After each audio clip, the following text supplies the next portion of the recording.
السلام علیکم پیارے سے دوستو، کہانی کی ایک اور قسط کے ساتھ آپ کی خدمت میں حاضر ہیں۔ اگر آپ ہمارے چینل پر نئے ہیں تو چینل کو سبسکرائب کر کے بیل آئیکن کا بٹن دبا دیں تاکہ ہر نئی آنے والی ویڈیو آپ تک بروقت پہنچتی رہے۔ اچانک اینی دراب اس کے قریب آئی اور اس کا کالر پکڑا اور کہا، آپ کی ہمت کیسے ہوئی میرے ساتھ چھیڑ چھاڑ کرنے کی؟ عابد نے کہا، میڈم یہ سچ ہے کہ میں آپ کے پاس اپنے مقصد سے آیا ہوں، لیکن حقیقت یہ ہے کہ اگر آپ 5 منٹ تک میری بات کو سکون سے سنیں گی تو آپ کے خلاف بننے والی ایک اہم سازش بے نقاب ہو جائے گی اور آپ بڑے خطرے سے بچ جائیں گی۔ اس نے اسے دیکھا اور پھر اس کا کالر چھوڑ دیا۔ اس نے گاڑی کا دروازہ کھولا اور وہ خاموشی سے اس میں بیٹھ گئی۔ وہ بھی اندر بیٹھ گیا اور گاڑی کو ایک خاموش اور پرامن جگہ پر لے گیا۔ اینی نے کہا، آپ کسی سازش کا پردہ فاش کرنا چاہتے ہیں؟ عابد نے کہا، آپ کے سیکریٹری بینا اپنے شوہر کی مدد سے آپ کے ساتھ گیم کھیل رہی ہے۔ اس نے مسکراتے ہوئے کہا، مجھے واپس کافی شاپ پر چھوڑ دو۔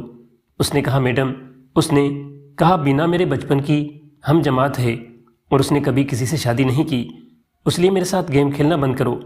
عابد نے کہا، ذرا انتظار کرو اور یہ دیکھو۔ اس نے اسے ویڈیو دکھائی۔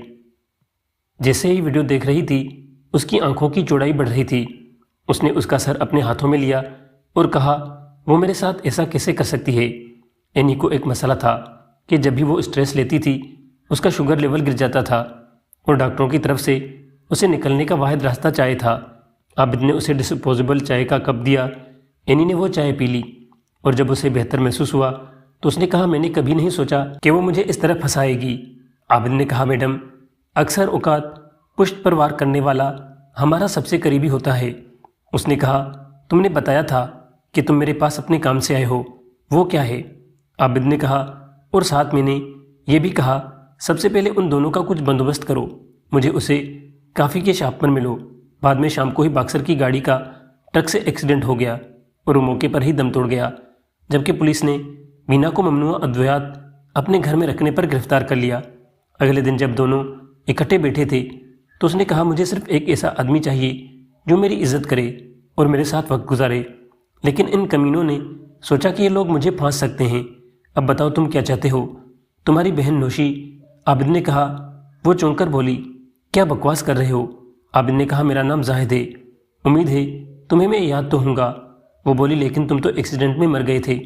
عابد نے کہا، مجھے جینے کا موقع ملا اور خوش قسمتی سے میں اب بھی فٹ اور صحت مند ہوں۔ اس نے کہا، لیکن تم جوان نظر آ رہے ہو۔ عابد نے کہا، اگر آپ کے پاس پیسہ ہے تو ایسی کوئی پریشانی نہیں، یہ سب پلاسٹک سرجری کا کمال ہے، میں اپنے بھائی سے بھی چھوٹا لگتا ہوں۔ اس نے اسے کالج کے وہ واقعات بتائے جو صرف وہی جانتا تھا۔ وہ کبھی نہیں جانتی تھی کہ زاہد عابد سے ہر بات شیئر کیا کرتا تھا۔ وہ بولی، تو کیا چاہتے ہو تم؟ نوشی سے بدلہ لینا چاہتے ہو؟ اس نے کہا، بدلہ ان سے لیا جاتا ہے جو تمہیں چھوڑ کر آگے بڑھیں۔ تمہاری بہن کبھی آگے نہیں بڑھی۔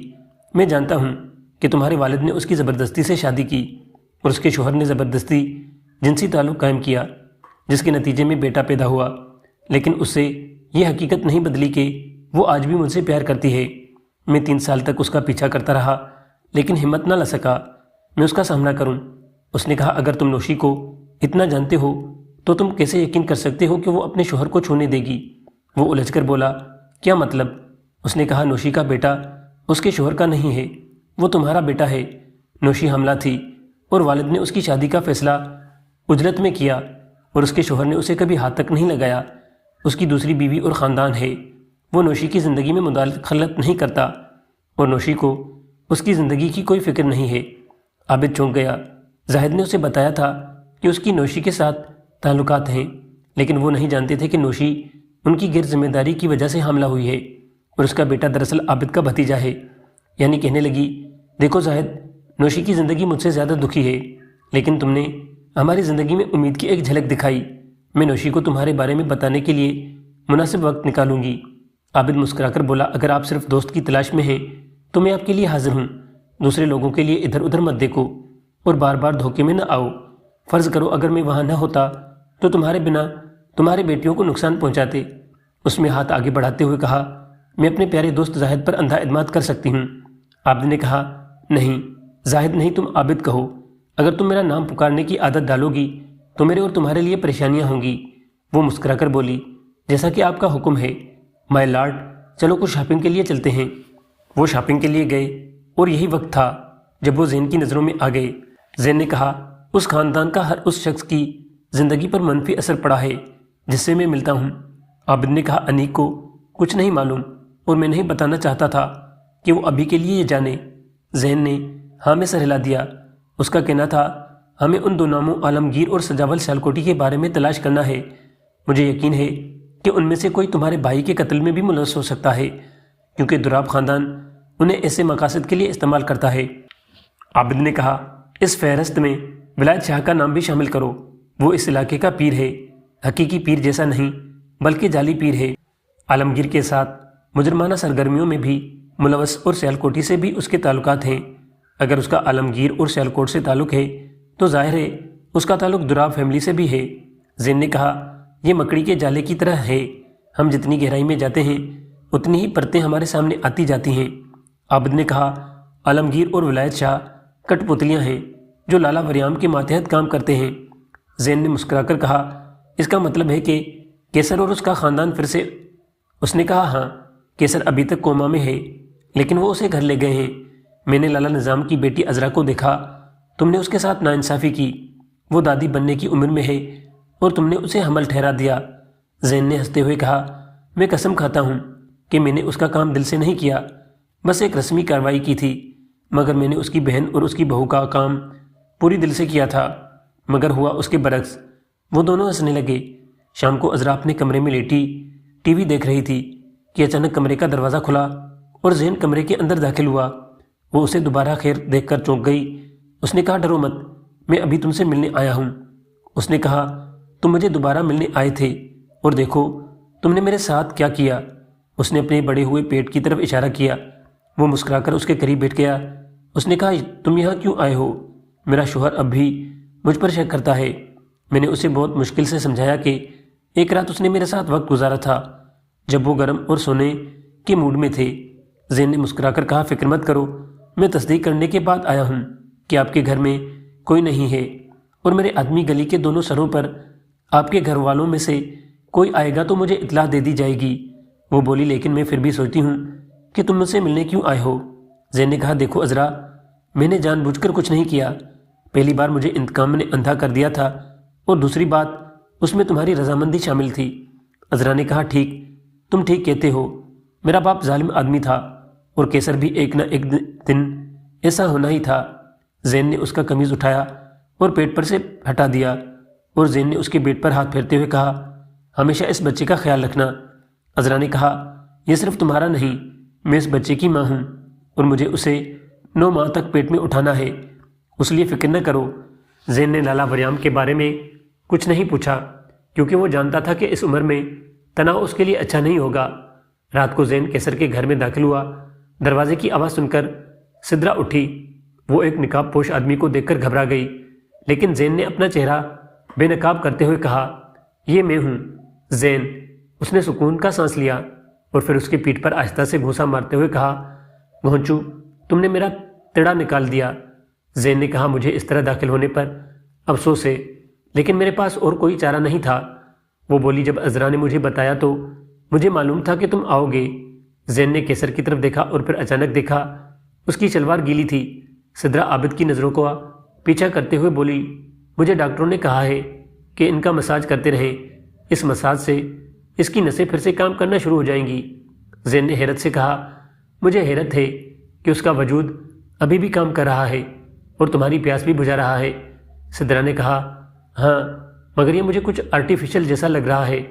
یہ کہتے ہوئے سدرا اور زین ایک دوسرے کی آنکھوں میں دیکھنے لگے اور کچھ ہی دیر کے بعد وہ دونوں دوسرے کمرے میں اکیلے تھے اور کمرہ سدرا کی آوازوں اور تھپتک کی آوازوں سے گونج رہا تھا۔ زین نے سدرا کی تسلی کرنے کے بعد اسے کہا، کیا تم میرے لیے کچھ کر سکتی ہو؟ سدرا نے کہا، تم مجھ سے کیا کروانا چاہتے ہو؟ زین نے کہا، مجھے لالا وریام کا فون صرف 5 منٹ کے لیے چاہے۔ اس نے کہا، اسے دیکھا، اور زین، کیا تم اسے بھی مار دو گے؟ زین نے کہا، میں قسم کھا کر کہتا ہوں کہ میں اس سے کوئی نقصان پہنچانے کا کوئی ارادہ نہیں رکھتا، لیکن وہ ان لوگوں سے رابطے میں ہے جو اس آفت کے ذمہ دار تھے۔ میں صرف ان تک پہنچ کر ان کے منصوبوں کے بارے میں جاننا چاہتا ہوں۔ اس نے کہا اس میں خطرہ ہے لیکن میں صرف تمہارے لیے کروں گی۔ زین مسکرایا اور بعد میں زین دوبارہ اس کی تسلی کروانے میں مصروف ہو گیا۔ اس بار زین نے بھی تھکاوٹ محسوس کی کیونکہ یہ 24 گھنٹوں میں اس کی 5ویں بار تھی۔ اس کو اپنے جسم میں اب درد ہونے لگا تھا۔ سدرا نے خواہش کی کہ زین میں تمہارے بچے کی ماں بننا چاہتی ہوں، اور زین نے کہا سدرا اگر تمہارے گھر والوں کو پتہ چل گیا تو تم کیا کرو گی؟ وہ مسکرائی اور کیسر کی طرف دیکھا۔ اس نے کہا زیادہ تر گھر والوں کو معلوم ہے کہ اس کے کچھ پرزے تو ٹھیک کام کر رہے ہیں، اگر ایسا ہوا تو میں ان کا نام لے لوں گی۔ وہ دونوں ہنسنے لگے اور کیسر صرف انہیں دیکھ ہی سکا۔ اگلی شام وہ وریام لالا کا فون لائی اور زین نے اسے آسانی سے ڈیوائس سے جوڑ کر سدرا کو واپس کر دیا۔ اس دن سے ان کا مشن جہلم شروع ہو گیا۔ دوسری طرف انیک سعدیہ کے فارم ہاؤس پر گیا۔ وہ غلاموں سے ملنا چاہتا تھا لیکن غلاموں اپنے گاؤں جا چکا تھا۔ اس کی بہن بیمار تھی اس لیے وہاں سے گیا تھا۔ اس نے سگرا سے پوچھا تمہیں کچھ چاہیے؟ اس نے کہا سر آپ کی بڑی مہربانی ہے، میں یہاں پہ بہت خوش ہوں اور غلاموں میرا بہت خیال رکھتا ہے۔ انیک وہیں بیٹھ گیا اور اس نے اس کے لیے چائے تیار کی۔ وہ جانے ہی والا تھا کہ بارش شروع ہو گئی۔ بدقسمتی سے گاڑی ورکشاپ میں تھی، اس لیے اس نے وہاں پہنچنے کے لیے دوسرے بندے سے موٹر سائیکل ادھار لی۔ سگرا نے کپڑے دھو کے سکھانے کے لیے ڈالے ہوئے تھے۔ بارش کی وجہ سے وہ جلدی سے باہر گئی اور خشک کپڑے اٹھا کے واپس لے آئی اور انہیں صوفے پر پھینکتے ہوئے بولی یہاں پہ بارش کا بھی کوئی پتہ نہیں چلتا، تھوڑی دیر پہلے دھوپ تھی اور اب دیکھو کتنی بارش پڑ رہی ہے۔ انیک بس اسے دیکھتا رہا تھا۔